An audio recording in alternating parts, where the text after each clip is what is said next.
सीतापुर, उत्तर प्रदेश, जून 6, 2024। लोगों के बीच कानाफूसी होने लगी थी। बुजुर्गों, महिलाओं और बच्चे वहां का दृश्य देखकर स्तब्ध थे। सिर से पांव तक ढकी लाशें एक एक कर निकाली गई थीं। एम्बुलेंस में लाद दी गई थीं। उनकी संख्या 6 थी, जिनमें 2 लाशें बच्चों की भी थीं। एक बच्चा बुरी तरह से जख्मी था। सबसे पहले सबको अस्पताल ले जाया गया। कुछ समय में ही उपस्थित लोगों को लाशों के बारे में भी पता चल गया। ये लाशें सिंह परिवार के सदस्यों की थी। लोगों के बीच इस बात की कानाफूसी होने लगी कि परिवार के ही एक शख्स ने नशे में मां, पत्नी और अपने 3 बच्चों की हत्या कर दी है। फिर उसने खुद भी गोली मारकर आत्महत्या कर ली है। उसने पहले मां को गोली मारी, इसके बाद पत्नी को हथौड़े से कूचकर मार डाला, फिर तीनों बच्चों को छत से फेंक दिया।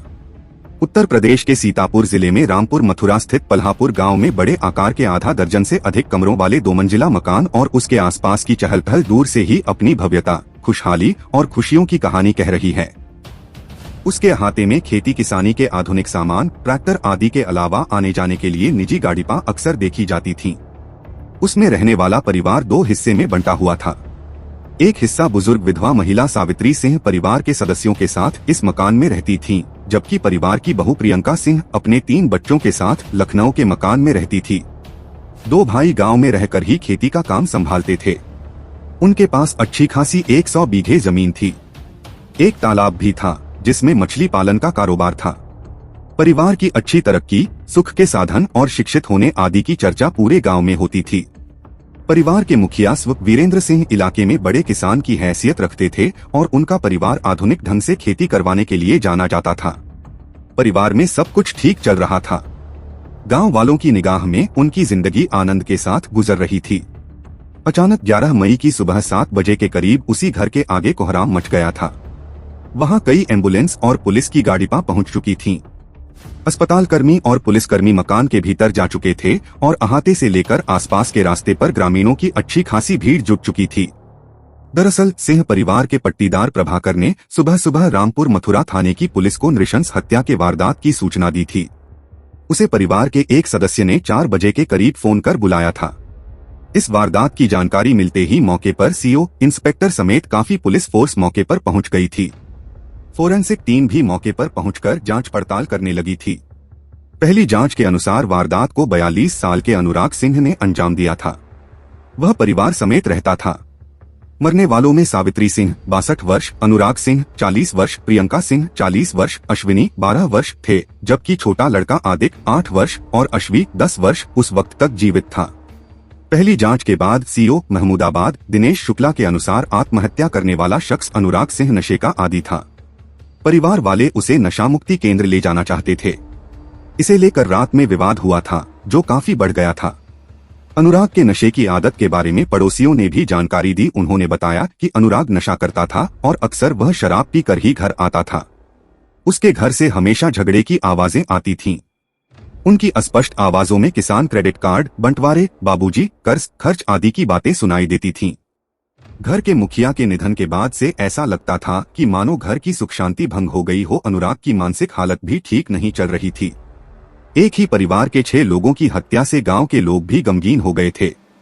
गांव के कई लोगों ने गोलियों की आवाज सुनी थी और मौके की ओर दौड़ पड़े थे। परिवार का एकमात्र सदस्य अजीत सिंह ही बचा था। वह अनुराग का छोटा भाई है। एक परिवार के 6 लोगों की मौत की खबर मिलने के बाद मौके पर ग्रामीणों की भीड़ लग गई थी। मौत का तांडव कितना लोमहर्षक रहा होगा, इसकी कल्पना कर लोग सिहर गए थे। एक ही परिवार के पुरुष, महिला और बच्चों की मौत किसी को भी झकझोर देने वाली घटना थी। इस हत्याकांड ने पूरे जिले को हिलाकर रख दिया था। जिसने भी इस घटना के बारे में देखा और सुना, उसे यकीन नहीं हो रहा था। मृतका प्रियंका के भाई आदित्य ने चीख चीख कर पुलिस को बताया कि उसके जीजा अनुराग हत्या जैसा काम कर ही नहीं सकते। इन सब का कातिल कोई और है। उसने मामले की जांच की मांग की, लेकिन पुलिस ने उसकी एक नहीं सुनी और अजीत सिंह के बताए गए सीन पर ही FIR दर्ज कर ली। उसकी द्वारा बताई गई घटना को ही सच मान लिया। जबकि आदित्य ने सीतापुर पुलिस को एक शिकायती पत्र भी भेजा। उसने आरोप लगाया कि अनुराग का भाई अजीत सिंह और नौकर इस अपराध में शामिल हो सकते हैं। बाद में पता चला कि यूपी के पूर्व मुख्यमंत्री वीर बहादुर सिंह आदित्य और मृतका प्रियंका सिंह के नाना थे और गोरखपुर के कैमियरगंज विधानसभा से विधायक फतेह बहादुर सिंह दोनों के मामा हैं। पीड़ित परिवार के हाई प्रोफाइल होने की सूचना पर उत्तर प्रदेश पुलिस के डीजीपी प्रशांत कुमार को इसमें दिलचस्पी लेनी पड़ी। उन्होंने आईजी रेंज तरुण गाबा को भेजकर मामले की जांच कराई। उनकी टीम के साथ एसटीएफ टीम और सीतापुर क्राइम ब्रांच को भी लगाया गया। उधर मृतकों की पोस्टमार्टम रिपोर्ट भी आ चुकी थी। रिपोर्ट देखकर पुलिस आश्चर्यचकित रह गई। आदित्य का दावा सही साबित लग रहा था। सीतापुर का पल्हापुर कांड की परतें अब धीरे धीरे खुलकर सामने आने लगी थीं। पुलिस ने इस हत्याकांड की 5 दिनों तक गहन तफ्तीश की। इस बीच सभी मृतकों की पोस्टमार्टम रिपोर्ट भी आ गई थी। रिपोर्ट चौंकाने वाली थी, जिससे पता चल गया कि अनुराग ने आत्महत्या नहीं की थी। उसके बाद ही उसके छोटे भाई अजीत सिंह को गिरफ्तार कर लिया गया। पोस्टमार्टम रिपोर्ट में अनुराग के सिर में 2 गोलियां लगने और हथौड़े से वार किए जाने की बात का खुलासा हुआ, जिससे यह साफ हो गया कि ये सभी की सभी 6 मौतों का जिम्मेदार अनुराग नहीं कोई और है। इस बाबत पुलिस ने अजीत, उसकी पत्नी विभा और दूसरे नाते रिश्तेदारों और गांव वालों से लंबी पूछताछ की। कॉल डिटेल्स, फोन की लोकेशन चेक करने से लेकर मौके वारदात पर मिले तमाम सबूतों का बारीकी से मुआयना किया और तब आखिर में संदेह अजीत की ओर गया। उत्तर प्रदेश की राजधानी लखनऊ से करीब 90 किलोमीटर की दूरी पर जिला सीतापुर है। अनुराग सिंह और अजीत सिंह दोनों भाइयों के पास दिवंगत पिता वीरेंद्र सिंह का पुश्तैनी मकान और करीब 100 बीघा खेती की जमीन थी। इस जमीन पर खेतीबाड़ी का जिम्मा अनुराग सिंह संभालते थे। उनके पास एग्रीकल्चर से BSc की डिग्री थी। वैसे अनुराग IAS बनना चाहते थे। इसके लिए उन्होंने प्रयागराज और दिल्ली में रहकर कोचिंग भी की थी। सफलता नहीं मिलने पर वह खेतीबाड़ी के काम में लग गए थे। खेती में वह आधुनिक तकनीक का इस्तेमाल करते थे। इस बार भी उसने पूरे खेत में तरबूज की फसल उगाई थी। बताया जा रहा है कि खेती से हर साल लाखों का टर्नओवर होता था। वहीं परिवार के पास गांव में घर के पीछे 4 बीघे में बना एक निजी तालाब भी है। अनुराग सिंह और अजीत सिंह का परिवार गांव में ही बने 2 मंजिला मकान में रहता था। आलीशान मकान में सभी सुविधाएं मौजूद थीं, जिसकी कीमत लाखों में बताई जाती है। रुपए पैसे की कोई कमी नहीं थी। गांव में बने घर के हर कमरे में AC लगा हुआ है। इसके अलावा अजीत, अनुराग व प्रियंका के पास अपनी अलग अलग गाड़ियां हैं। परिवार के पास कुछ दुकानें भी हैं, जिनसे अच्छा खासा किराया आता है। अनुराग सिंह की लखनऊ के अलीगंज क्षेत्र में सरगम परिसर में एक कोठी भी है, जिसकी कीमत करीब 1 करोड़ रुपए आंकी गई है। उसकी पत्नी और तीनों बच्चे यहीं रहते थे। तीनों बच्चे लखनऊ के पब्लिक स्कूल CMS की अलीगंज ब्रांच में पढ़ते थे। अनुराग सिंह का भाई अजीत सिंह सीतापुर के ही ग्राम महमूदाबाद प्राथमिक विद्यालय में सहायक अध्यापक है। इस घटना का एकमात्र चश्मदीद अजीत सिंह ही है। उसने अपनी पत्नी और बच्चे को एक दिन पहले ही अपनी ससुराल महमूदाबाद में पहुंचा दिया था। पूछताछ में अजीत सिंह ने जो कहानी गढ़ी वह पुलिस के गले नहीं उतरी। उसने बताया कि उसका भाई उसे भी मार देना चाहता था। उसने बड़ी मुश्किल से कमरे में बंद होकर अपनी जान बचाई थी। उसने बताया कि घटना की वजह अनुराग की शराब पीने की लत थी। इस वजह से उसका प्रियंका से झगड़ा होता रहता था। वारदात वाली रात भी अनुराग शराब पीने लगा था। कुछ समय में अनुराग और प्रियंका के बीच झगड़ा होने लगा। उस वक्त वह अपने रूम में बंद हो गया। बाहर से अनुराग ने भी दरवाजे की कुंडी लगा दी। पुलिस ने पोस्टमार्टम रिपोर्ट के आधार पर अजीत के इस बयान पर सवाल उठाए, जिसका वह जवाब नहीं दे पाया। पुलिस ने पूछा कि अगर अनुराग ने उसके कमरे की कुंडी बाहर से बंद कर दी थी, तब वह बाहर कैसे निकला। पुलिस ने तीखा सवाल किया कि जब उसने रात में ही अनुराग को परिवार के लोगों को गोली मारते देखा तो पुलिस को फोन क्यों नहीं किया। इन हत्याओं में हथौड़े का सहारा लिया गया था। पोस्टमार्टम रिपोर्ट में किसी भारी चीज से मां और प्रियंका के चेहरे को कुचला गया था। यही नहीं, उन्हें गोली भी मारी गई थी। मां के सिर के बीचों बीच गोली मारी गई थी। उसके बाद चेहरे पर वार किया गया। प्रियंका के सिर और चेहरे पर हथौड़ा मारा गया था। सीने में बाईं ओर सटाकर गोली मारी गई थी। हथौड़ा भी प्रियंका की लाश के पास से मिला था। बड़ी बेटी के पैर तोड़े गए थे। फिर गर्दन पर सटाकर गोली मारी गई थी, जो सिर को चीर कर बाहर निकल गई थी। छोटी बेटी और बेटे के सिर पर पहले वार किए गए और फिर तीनों को दूसरी मंजिल से नीचे फेंक दिया गया था। बच्चे बहुत देर तक तड़पते रहे थे। अजीत सिंह से हत्याकांड के बारे में गहन पूछताछ होने लगी, तब वह गुस्से में आ गया। अंत में बिफरते हुए उसने घटना को अंजाम देने की बात स्वीकार कर ली। उसने पूछताछ में पूरी कहानी बयां कर दी। उसने बताया कि पिता वीरेंद्र सिंह का करीब साल भर पहले निधन हो जाने के बाद उसके बड़े भाई अनुराग सिंह के बीच पैसे और जमीन को लेकर कहासुनी होने लगी थी। इस बात को लेकर कई बार तीखी बहस और लड़ाई झगड़े की नौबत आ जाती थी। गुस्से में वह अपने बड़े भाई के खिलाफ अपशब्द भी बोल देता था। ऐसी हालत में मां उनका बीच बचाव करती थीं और तब किसी तरह से मामला शांत हो पाता था। अनुराग सिंह, जो एक पढ़ा लिखा कृषि विज्ञान का ग्रेजुएट होने के बावजूद लगातार शराब का आदी था। अजीत का कहना था कि वह इस कारण खुद को समाज में अपमानित महसूस करता था। उसके पिता ने किसान क्रेडिट कार्ड से लोन ले रखा था, जिसका कुल 24 लाख रुपए का भुगतान किया जाना बाकी थी। इसे लेकर बार बार तकादे का नोटिस आता रहता था। इसी बीच पिता की मृत्यु हो गई थी। अजीत सिंह हमेशा अपने परिवार के सामने सवाल करता था कि लोन कौन चुकाएगा। इसे लेकर अजीत सिंह और अनुराग सिंह के बीच तथा अनुराग सिंह की पत्नी प्रियंका सिंह के बीच कई बार वाद विवाद हुआ। अनुराग सिंह ने इसी साल तरबूज की फसल की बिक्री के बाद अपने हिस्से का लोन चुकाने का वादा किया। इसी सिलसिले में 10 मई की शाम को पूरा परिवार इकट्ठा हुआ था। ऐन वक्त पर उसकी मां सावित्री सिंह और भाभी प्रियंका सिंह ने उसे बताया कि अनुराग सिंह फिलहाल लोन चुकाने में असमर्थ है। इस बात पर अजीत सिंह गुस्से से भर गया।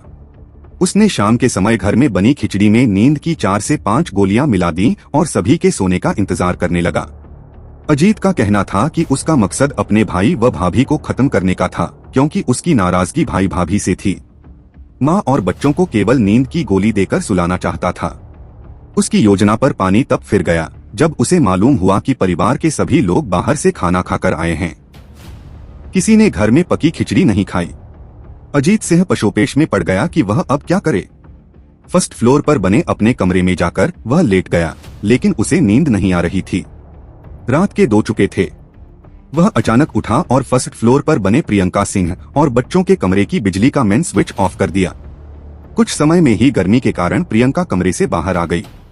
बाहर खड़े अजीत ने उस पर गोली दागकर हत्या कर दी। अचानक गोली की आवाज सुनकर मां सावित्री सिंह की नींद खुल गई। वह हड़बड़ी में अपने कमरे से बाहर निकल आईं। अजीत ने उन पर हथौड़े से हमला कर दिया। उसके बाद अनुराग सिंह को उसके कमरे में जाकर गोली मार दी। अजीत यहीं नहीं रुका। मां, भाभी और भाई की हत्या के बाद अनुराग की बड़ी बेटी को यह समझाने की कोशिश की कि उसके पिता ने मां और पत्नी की हत्या कर खुदकुशी कर ली है, किंतु बड़ी लड़की यह मानने को तैयार नहीं हुई और चीखने चिल्लाने लगी। उसके चीखने पर अन्य दोनों बच्चे भी चिल्लाने लगे। अजीत गुस्से में आ गया और उसने तीनों को बारी बारी छत पर ले जाकर मार डाला और छत से नीचे फेंक दिया। फिर नीचे आकर इस हत्याकांड की जानकारी अपनी पत्नी समेत अन्य रिश्तेदारों व गांव के कुछ लोगों को फोन करके दे दी। सभी को उसने अपनी बनाई हुई कहानी सुनाई कि उसके बड़े भाई ने नशे की हालत में पूरे परिवार की हत्या कर खुदकुशी कर ली है। सभी को फोन कॉल सुबह 4 बजे के आसपास किया गया। करीब 5 बजे अजीत सिंह के पड़ोस में रहने वालों के चिल्लाने पर गांव के लोग धीरे धीरे जमा हो गए। अजीत सिंह के रिश्तेदार मौके पर पहुंच गए। उन्होंने देखा कि 2 बच्चों की मृत्यु तब तक नहीं हुई थी। उनके शरीर में कुछ हरकत बाकी थी। ग्रामीण दोनों बच्चों को अनुराग सिंह की कार द्वारा महमूदाबाद ले गए। वहां पहुंचते ही एक बच्चे की मृत्यु हो गई, जबकि वहां से एक बच्चे को ट्रामा सेंटर लखनऊ भेजा गया। उसकी भी रास्ते में ही मौत हो गई। जांच में पाया गया कि इस वारदात को अंजाम देने वाला अकेला अजीत सिंह ही था। घटना के समय अजीत सिंह की पत्नी, साला ससुर, बहन भनोई, ताई के दोनों लड़के और अन्य प्रमुख रिश्तेदार अपने अपने घरों में थे। इस कारण घटना में उनकी संलिप्तता का सच नहीं मिला। मौके पर भी ऐसा कोई अन्य मोबाइल नंबर एक्टिव नहीं पाया गया। मौके पर पुलिस टीम द्वारा क्राइम सीन रिक्रिएशन भी किया गया, जिससे अजीत सिंह के बयानों की सत्यता परखी गई, जिसे पहली नजर में सही पाया गया। हत्याकांड को अंजाम देने वाले अजीत सिंह ने काफी क्रूरता दिखाई। उसने बताया कि सबसे पहले अपनी भाभी के सीने में गोली मारी थी। गोली की आवाज सुनकर जब उसकी मां पहुंची थी, तब उन पर हथौड़े से वार कर घायल कर गोली मारी थी। उसके बाद अनुराग व उसके बाद ऊपर के कमरे में सो रहे तीनों बच्चों को मौत के घाट उतारा। कुछ देर वह घायल मां के पास बैठा रहा, फिर अचानक उनका सिर हथौड़े से कूच दिया था। पुलिस को दिए गए बयान के अनुसार अजीत को सबसे ज्यादा नाराजगी प्रियंका सिंह से थी, इसलिए वह मई के 10 से 11 की रात असलहा और हथौड़ा लेकर उनको ही मारने के लिए छत पर गया था। अजीत ने पुलिस को बताया कि मां को मारने का इरादा नहीं था, लेकिन वह अचानक से सामने आ गई, इसलिए उसने उन पर वार कर दिया। जब अन्य सभी की हत्या कर वह मां के पास पहुंचा तो उनकी सांसें चल रही थीं।